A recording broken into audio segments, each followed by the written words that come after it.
What is up guys, मेरा नाम है Shivam. Welcome to the channel guys and welcome to Crypto Samachar. आज के इस वीडियो में हम बात करेंगे guys of course cryptocurrency की। हम बहुत अच्छी अच्छी न्यूज़ लेंगे। हम बात करेंगे कि स्कैम्स से क्विकली मैं 2 मिनट लगाना चाहूँगा। स्कैम से कैसे बचा जाए, बहुत सारे स्कैम्स हो रहे हैं। एफबीआई ने वार्निंग दी है स्कैम्स को लेकर। उसके अलावा हम बात करेंगे बेबी डोज की और बिटकॉइन और इंस्टीट्यूशंस कर क्या रहे हैं एग्जैक्टली। थोड़ा सा ऑन चेन डेटा भी हम आज के इस वीडियो में गाइस देखेंगे। तो एज ऑलवेज गाइस, इससे पहले कि हम वीडियो स्टार्ट करें, आप लाइक बटन में मौका ज़रूर लगा दें और अगर आप इस चैनल पे अभी तक सब्सक्राइब नहीं है तो सब्सक्राइब भी आप कर दें गाइस। और दूसरा, स्कैमर से बच के रहें। अगर आप टेलीग्राम पे हैं अपने तो ज़रा यूज़र नेम चेक कर लीजिए, @शिवम_फाइनेंस। बस इतना ही यूज़र नेम है, @शिवम_फाइनेंस अपना टेलीग्राम का ऑफिशियल यूज़र नेम है। और सिर्फ डिस्क्रिप्शन में दिए गए लिंक से ज्वाइन करें और कहीं से भी ज्वाइन ना करें। तो चलिए बात कर लेते हैं बिटकॉइन की गाइस। बिटकॉइन का जो प्राइस है, मैं आप लोगों के लिए एज यूजुअल, आप लोगों को क्रिप्टो बबल्स बहुत पसंद है, क्रिप्टो बबल खोल लेता हूँ। बिटकॉइन का जो प्राइस है गाइस 33,000 के आसपास चल रहा है।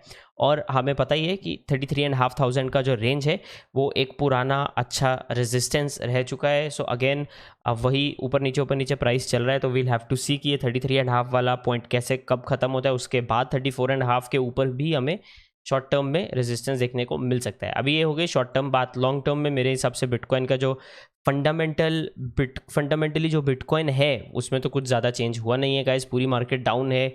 काफ़ी सारी बाइंग अपॉर्चुनिटीज़ नज़र आ रही हैं अगर आप लॉन्ग टर्म वाले हो। इथीरियम, स्पेशली इथीरियम को लेके मैं काफ़ी बुलिश हूँ, स्पेशली कंसिडरिंग ईथ 2.0, ईथ और ईथ स्केलिंग सोल्यूशंस को लेके काफ़ी बुलिश हूँ in general, including then other platforms जो ईथ का काम कर सकते हैं, सोलाना, कार्डानो। बहुत सारे ऐसे प्लेटफॉर्म्स हैं जो काफ़ी मेरे हिसाब से लॉन्ग रन में अच्छा कर सकते हैं। अगर वो प्रोजेक्ट अच्छे रहे तो डेफिनेटली थोड़ा सा आप अपना जो रिसर्च है इस एंगल की तरफ लेकर जा सकते हैं गाइस। तो सबसे पहले गाइस हम बात कर लेते हैं आप एफबीआई की दी गई वार्निंग को। तो एफबीआई ने सब जो एक्सचेंजेस हैं उनको और क्रिप्टो ओनर्स को बताया कि आने वाले 1-2 हफ्ते में आप लोगों को हैक्स ज़्यादा देखने को मिलने का चांस है। मे बी उन्होंने अपने जो भी उनकी सर्वेलेंस वगैरह होती है उससे कुछ कम्युनिकेशन पकड़ा होगा या कुछ ना कुछ पकड़ा होगा कि लोग अलग अलग तरीके से जो हैक करते हैं। तो ये जो हैकिंग है उसमें उन्होंने 2-3 चीज़ें बताई हैं। सिम स्वैपिंग में बंदा क्या करता है, आपका आइडेंटिटी आपका उठाता है आपके फेसबुक वगैरह से। जब मैं बोलता हूँ ना बार बार कि अपना फ़ोन नंबर, ईमेल आईडी ये सब पब्लिकली किसी भी ग्रुप पे मत शेयर करो, तो उनको बस इतने की ज़रूरत होती है। आपका फेसबुक उठाएगा, वो आपकी सिम कंपनी को कॉल करेगा और बोलेगा यार मेरा ना सिम ख़राब हो गया, मुझे नया सिम कार्ड भेज दो। तो फिर वो नया सिम कार्ड वो अलग एड्रेस पे मंगाएगा और क्योंकि उसके पास आपकी प्रोफाइल होगी, आपका फेसबुक वगैरह होगा, उसके पास आपका आईडी वगैरह सब आ जाता है। तो उसके बाद प्रॉब्लम ऐसा होता है कि वो जब नया सिम कार्ड उसके पास आ जाता है, वो ओटीपी मंगा के वहाँ पे वाट लगा देते हैं आपकी। तो ये बहुत कॉमन, बाहर यूएस में भी काफ़ी कॉमन स्कैम है, सिर्फ क्रिप्टो में नहीं, जनरल भी सिम स्वैपिंग काफ़ी बड़ा स्कैम है। फिर अकाउंट थेफ्ट और टेक सपोर्ट स्टाफ। तो ये टेक सपोर्ट स्टाफ वाला जो किस्सा है ये थोड़ा सा बच के रहें, ठीक है। आप किसी को भी, कोई भी, अगर आप किसी भी जगह पे कंप्लेंट रेज कर रहे हैं, किसी भी एक्सचेंज में कहीं पे भी, उन लोगों को आपके प्राइवेट कीज़ और ये सब चीज़ों की ज़रूरत नहीं होती। सिर्फ टिकट आईडी की ज़रूरत होती है, सपोर्ट टिकट आईडी, और कुछ भी नहीं चाहिए होता उन लोगों को अगर वो कंपनी का एक्चुअली बंदा है तो। और अगर वो कंपनी का बंदा और आपसे ये सब मांग रहा है तो डायरेक्ट कंप्लेंट और डालो एक।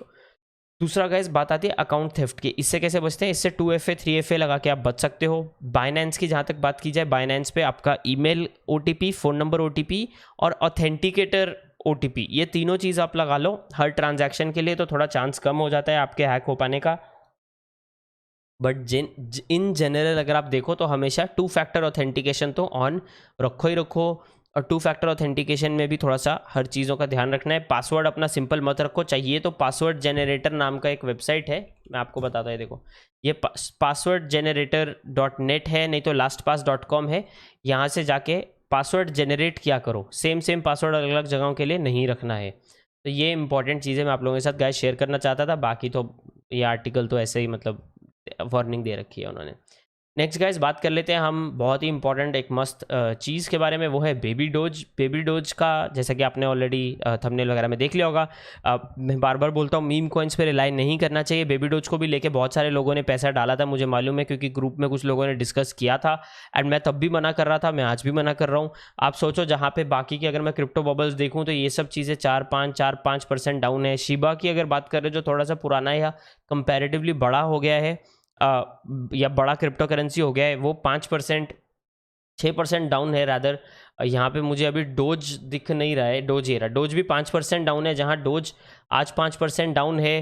और डोज का अगर मैं यहाँ पे अगर हम वीकली भी देखें तो भी उनका वीक में 12% डोज डाउन है, शिबा वीक में 10% डाउन है। जबकि बेबी डोज की अगर बात की जाए, जो इलॉन मस्क के ट्वीट पे लोग बड़े खुश हो गए थे कि इलॉन मस्क का बेबी डोज है वगैरह वगैरह, फालतू अपनी मतलब घटिया कॉन्स्पिरेसी थ्योरीज जो लोग लगा रहे थे, अभी सबकी वाट है, क्योंकि ये 40% से ज़्यादा गिर गया है। और ये सब होने के बाद इतना सब भी कि इन्होंने एनिमल शेल्टर में डोनेशन किया, इन्होंने नास्कार की कार पे अपनी एडवर्टाइजिंग की, उसके बाद भी 40% डाउन है। आप समझ सकते हो कि जब बेरिश फेज आता है, जब लोगों को डर लगता है, तो लोग बोलते हैं हट निकल यहाँ से, तू मीम कॉइन है, तूने लाइफ में कुछ उखाड़ा नहीं है। लोग उसकी असलियत पे आते हैं, लोग बोलते हैं अरे यार ये तो मैंने ऐसे ही लिया था शॉर्ट टर्म के लिए पैसा बनाने के लिए, इसको कौन बेयर मार्केट में होल्ड करे। बेयर मार्केट में किसको होल्ड करना चाहते हैं लोग? बेयर मार्केट में होल्ड करना चाहते हैं इथीरियम को, बिटकॉइन को, कार्डानो, बाइनेंस, मैटिक, जो अच्छे प्रोजेक्ट्स हैं उनको होल्ड करना चाहते हैं एक बेरिश मार्केट में। लोग ये सब शिट कॉइन को, ये सब चीज़ों को कोई होल्ड नहीं करता है। तो ये हमें बहुत कॉमनली देखने को मिलता है। आप में से बहुत सारे लोग नए हैं, अगर आप पुराने मार्केट साइकिल्स देखो गाइस, तो पुराने मार्केट साइकिल में हमेशा से ऐसा होता है, जो ऐसे फालतू शिट कॉइन्स होते हैं, जो शिट कॉइन मेनिया जिसको बोलते हैं, जब भी वो होता है, जैसी बेयर मार्केट आती है, इसमें से 90% तो बंद ही हो जाते हैं, जीरो हो जाते हैं, क्योंकि लोग मतलब सारा पैसा निकाल लेते हैं अपना उनमें से। तो ये बहुत इंपॉर्टेंट एक चीज़, और नहीं तो उनके डेवलपर वगैरह लोग भाग जाते हैं देखकर। तो बहुत इंपॉर्टेंट है कि हम प्लान करें कि हम किस चीज़ में पैसा डाल रहे हैं। नेक्स्ट गाइस बात कर लेते हैं ट्रेडर्स। पिछले 2 हफ्ते में डेली का मिनिमम 2000 BTC जो है सेंट्रलाइज्ड एक्सचेंजेस से निकाल रहे हैं। एंड मैक्सिमम जो इन्फ्लो है, इन्फ्लो अगर देखा जाए तो डिसेंट्रलाइज्ड एक्सचेंजेस में 21% का जो इन्फ्लो है वो बढ़ गया है। तो आप यहाँ देखो, जो डीफाई लामा है, टोटल वैल्यू लॉक जो है 21% से बढ़ी है पिछले 2 हफ्ते में, फ्रॉम 92 बिलियन टू 111 बिलियन $। इसका मतलब क्या है आप ये देखो। तो पहली बात तो ऑन चेन फ़ी अगर हम वगैरह वो सब छोड़ दें, आप देखो जब सेंट्रलाइज्ड एक्सचेंज से कोई बंदा कुछ निकालता है, नॉर्मली सेंट्रलाइज्ड एक्सचेंज पे लोग क्या करते हैं, लोग अपना बिटकॉइन बेचने आते हैं, राइट। तो अगर हर दिन डेली का 2000 BTC सेंट्रलाइज्ड एक्सचेंजेस से निकल के वॉलेट्स में जा रहा है और डिसेंट्रलाइज्ड एक्सचेंजेस में जा रहा है, इसका मतलब लोग खरीदना नहीं चाहते, अब लोग उसको होल्ड करने की कोशिश कर रहे हैं। अब लोग उसको जब डिसेंट्रलाइज्ड एक्सचेंज पे भेज रहे हैं, या बेसिकली एक्सचेंज के आउटफ्लोज हम देख रहे हैं इतने ज़्यादा, और लोग फिर अपने बाकी का जो क्रिप्टो है सेंट्रलाइज से निकाल के डिसेंट्रलाइज पे कर रहे हैं, तो वो स्टेकिंग करने की कोशिश कर रहे हैं, राइट।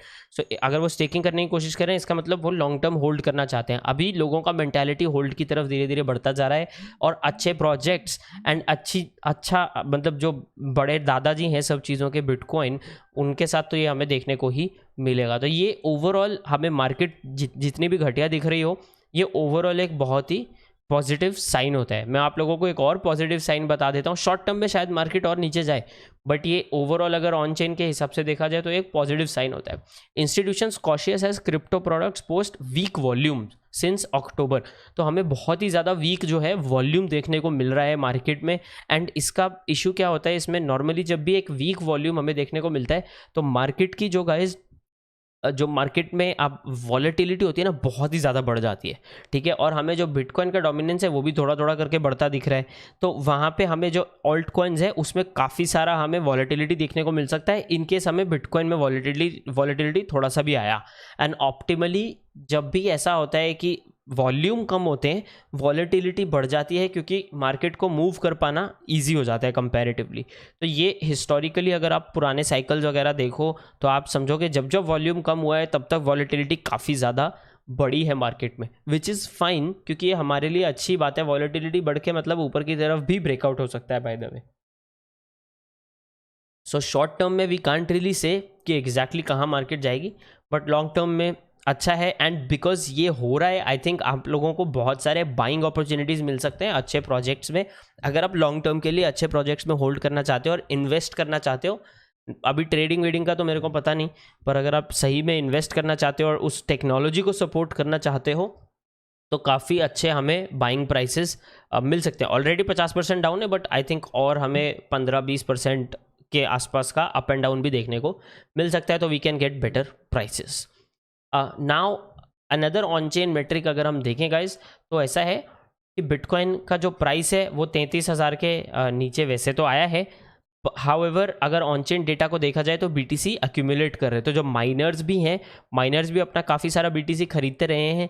हाउएवर अगर वैसे ऑन चेन डेटा देखें तो बहुत सारा जो बिटकॉइन है वो लोग खरीद रहे हैं और स्टोर कर रहे हैं, खरीद रहे हैं स्टोर कर रहे हैं, खरीद रहे हैं और स्टोर करे जा रहे हैं पूरे इसमें एकदम बल्क में। तो ये एक अच्छा साइन होता है। और इसके अलावा अगर हम हैश रेट की बात करें तो हैश रेट के बारे में भी यहाँ पे इन्होंने बताया कि मैंने जैसा कि अभी 2-3 हफ्ते हो गए मैंने इस चीज़ पे मेंशन पॉइंट रेज किया था कि 2-3 हफ्ते की बात है, हैश रेट हमें रिकवर होता दिखना चाहिए, क्योंकि ये सारे जो माइनर्स हैं ये अपना पूरा जी जान लगा के अलग अलग जगहों पे अलग अलग कंट्रीज़ में जाके माइनिंग स्टार्ट करना चाहते हैं। चाहे वो कोलैबोरेट करके किसी के साथ स्टार्ट करें, चाहे अपना वीज़ा इशूज़ और वो सब चीज़ें सॉर्ट करें, इतना टाइम तो लगता ही है। हाउएवर अगर हम वैसे देखें तो हम जो है 60 के आसपास चल रहे थे और हमने अभी 100 एक्साहैशेस को जो है क्रॉस कर दिया है। तो माइनिंग का जो रेट है वो वापस रिकवर होने लगे। ऑफ कोर्स हम अभी अपने जो पीक है, पीक से काफ़ी कम है, मतलब पीक से हम ऑलमोस्ट 39% डाउन है, बट हम पीक से 55% डाउन चल रहे थे। So we have almost doubled our hash rate from the bottom. तो ये अगेन आप समझ ही सकते हैं, इसका मतलब अच्छी न्यूज़ है, क्योंकि माइनर जो हैं वो बैक ऑनलाइन आ रहे हैं।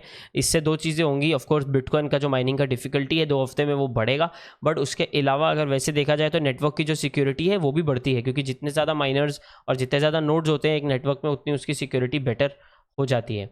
So very very important I think. End of course ये सब का जो इफेक्ट है, बिटकॉइन के प्राइस का नीचे जाने का इफेक्ट है, वो हमें हर जगह दिखेगा ही दिखेगा। एंड जहाँ तक ईद की बात की जाए, ऑफ कोर्स वो हमें 2000 के लेवल पे देखने को मिला। I am still very very bullish personally on Eid. बाकी आप अपना रिसर्च करके लगा सकते हैं, मैं तो लॉन्ग टर्म इथीरियम को पर्सनली होल्ड कर रहा हूँ। गाइज लास्ट हम बात कर लेते हैं चेन स्वैप के बारे में। चेन स्वैप में कुछ $4.5 मिलियन का स्कैम हुआ है। ये आज की न्यूज़ नहीं है, कल की न्यूज़ है रैदर। तो ये 11 जुलाई को हुआ है। सो ये this attack cause loss of several million dollars including Jake Paul backed विल्डरवेब। Chain swap suffered another attack last week. The project racked up $800,000 in damages. And वो जिस बंदे ने ये स्कैम किया है उसके सॉरी माय बैड, जिस बंदे ने ये $8 लाख का स्कैम था, और जिस बंदे ने स्कैम किया है उसके वॉलेट में $4.5 मिलियन हैं। So the attacker was able to empty chain swap का bridge contract on Ethereum mainnet, withdrawing nearly $2 million wild tokens. तो token acquisition started this transaction blah blah blah. तो आप समझ सकते हो कि यार नए जो एक्सचेंजेस हैं, अभी chain swap is not that new, but however अगर हम जनरली बात करें तो मैं आप लोगों को इसीलिए बोलता हूँ कि आप रैंडमली जो नया आया, शिबा स्वैप आ गया, किसी ने कुछ नया ऐसा स्वैप वॉप लगा के नाम में खोल दिया, उसमें सारा पैसा अपना डाल दिया, इसमें इनहेरेंट रिस्क होता है। Even if you are using PancakeSwap और यूनिस्वैप, मैं आप लोगों को बोलता हूँ कि इसमें भी कुछ इनहेरेंट रिस्क है। There is a loss called as impermanent loss, and एक दूसरा आपका कैपिटल लॉस। तो आप वो थोड़ा सा रिसर्च ज़रूर कर लें कि स्टेकिंग के थ्रू किस तरह के लॉस होते हैं। तो ये सब चांस तो हमेशा होता ही होता है। लिक्विडिटी पुल हो जाए तो काफ़ी इशू होने का चांस होता है। हाउएवर अगर आप नेटिव टोकन स्टेक कर रहे हो तो इम्परमानेंट लॉस का जो चांस है वो कंपैरेटिवली बंद हो जाता है यहाँ पे। So for example pancake swap exchange पे आप केक टोकन को ही अगर स्टेक कर रहे हो तो ये चीज़ थोड़ा सा हमें आई थिंक समझना ज़रूरी है। आप में से बहुत सारे लोग कमेंट करते हो कि ये कोई नया ब्ला ब्ला ब्ला स्वैप है, इस पे मुझे 15% रिटर्न मिल रहा है, मेरे बिटकॉइन पे मैं मेरा बिटकॉइन यहाँ डाल दूँ क्या? बिल्कुल भी नहीं। पहली बात, बिटकॉइन तो कहीं भी मत डालो, ठीक है। अगर आपको यूज़ करना ही है तो आप ब्लॉकफाई यूज़ कर सकते हो या आप सेल्सियस यूज़ कर सकते हो। ब्लॉकफाई का लिंक आपको नीचे डिस्क्रिप्शन मिल जाएगा। अगर अपना आप क्रिप्टो वहाँ पे डालते हो तो आप $250 तक आपको फ्री मिल सकता है अगर आप मेरा लिंक यूज़ करते हो ब्लॉकफाई पे।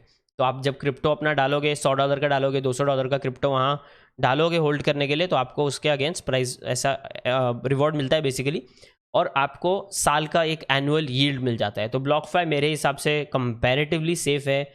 इसके अलावा Celsius is one great option जहाँ पे आप ये कर सकते हो।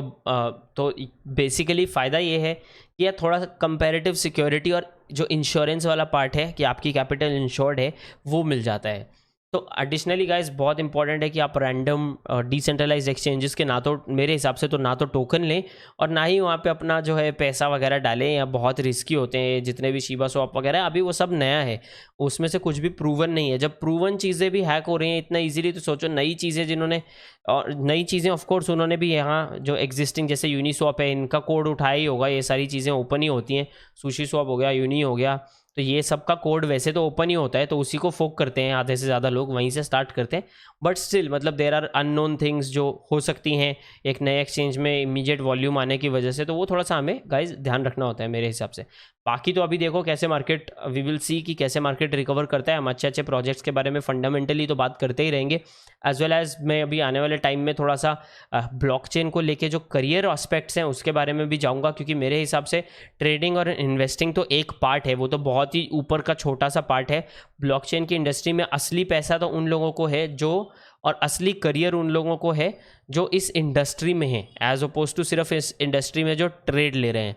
ठीक है, तो हम उसके बारे में भी आने वाले टाइम में बात करेंगे। मैं 2-4-5 लोगों से बात भी कर रहा हूँ। I am trying to get in touch with people in the industry, ताकि वो आके हम लोगों को कुछ अच्छा इन्फॉर्मेशन दे पाएँ इसको लेके। तो गाइज दिस इज शिवम, ये था आज का क्रिप्टो समाचार। आई होप आपको ये वीडियो अच्छा लगा हो। एज ऑलवेज जाने से पहले लाइक बटन पर मुक्का और सब्सक्राइब करना मत भूलिएगा। एंड जैसा कि मैं हमेशा बोलता हूँ, एजुकेशन और नॉलेज इस फील्ड में हम लोगों को लॉन्ग रन में सबसे ज़्यादा पैसा दिला सकते हैं गाइज।